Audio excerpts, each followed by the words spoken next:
सालों से घरेलू कामकाजी महिलाओं के साथ जुड़ी हुई हूँ। करीब 7 से 8 साल हो गया है काम शुरू किए हुए हमें। और हम लोग 14 एरियो में काम करते हैं महिलाओं के साथ, और हमारे करीब 1400 मेंबर हैं इस समय यूनियन के, हमारे घरेलू कामकाजी महिला यूनियन के। और हमारा प्रयास रहता है हमेशा कि उनके अधिकारों के लिए हम लड़ सकें, उनको जागरूक कर सकें, उनकी जो भी समस्याएं आती हैं उसके साथ हम खड़े भी रहते हैं हमेशा।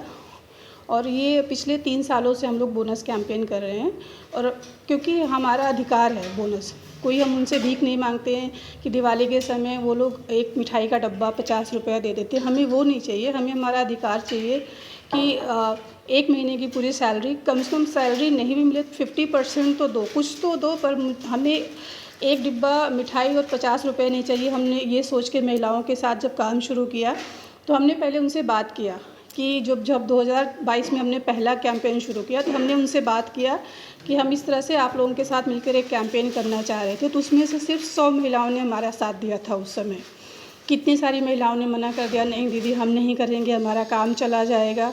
तो हमने कहा ठीक है, क्योंकि हम नहीं चाहते कि हमारी जो है वजह से आपका काम जाए। तो हमने 2022 में सिर्फ 100 महिलाओं के साथ काम किया, बोनस कैंपेन किया।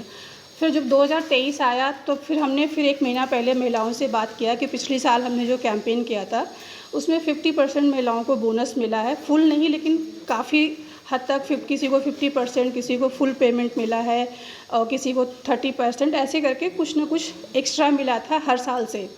फिर महिलाओं को लगा कि नहीं आप सही कह रही हैं, हम लोग इस साल ज़्यादा करेंगे।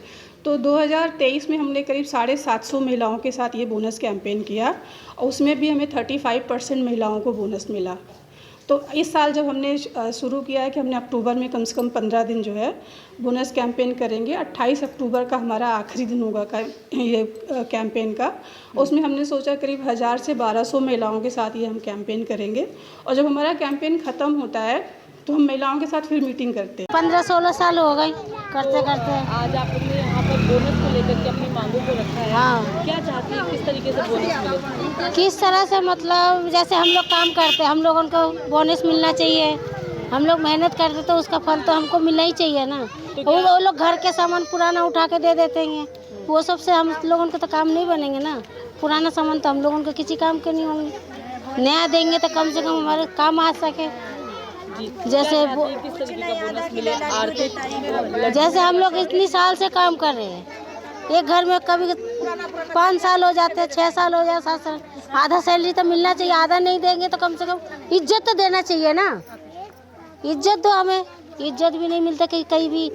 अब बोनस तो दूर का था, बोनस भी नहीं मिलते, वो हमको चाहिए। काम तो कम से कम 15 वर्ष हो गया काम करते करते। तो आप लोग बोनस को लेकर के आज आप लोग ने यहाँ पर प्रोटेस्ट किया और अपनी मांगों को रख रही हैं, तो क्या चाहती हैं, किस तरीके से बोनस मिले? अब बोनस क्या, मैम दीपावली का तो महीना की 1 महीना की सैलरी बोनस उसका होना चाहिए कि बोनस तो जैसे महीना की सैलरी देते हैं उतना तो हमें बोनस मिलना चाहिए, लेकिन कहाँ कोई देता नहीं है। हाँ, कब से काम कर रहे हैं? काम तो हम कर रहे हैं कम से कम 15 साल हो गया। 15 साल में बीते 4 सालों में किस तरीके के बोनस दिए गए आपको? साड़ी, मिठाई? हाँ, जैसे वही साड़ी, कोई घर में साड़ी दे दिया और आधा किलो डब्बा मिठाई, और किसी किसी घर में एक दे दिया 1100 रुपया, एक साड़ी 1 किलो डब्बा मिठाई। तो आज तक इतने वर्षों में कोई भी संतुष्टि वाला सामान? बिल्कुल नहीं, बिल्कुल नहीं, नहीं नहीं नहीं। कितने घरों में काम करती हैं आप? पहले तो मैं करते थे, लेकिन अब उम्र के हिसाब से 2 ही घर में अभी कर रही हूँ। घर में परिवार के और सदस्य क्या करते हैं? परिवार के सदस्य बच्चे कर रहे हैं काम, अपना काम। हाँ, काम कर रहे हैं, ऑफिस में करते हैं, खाते हैं।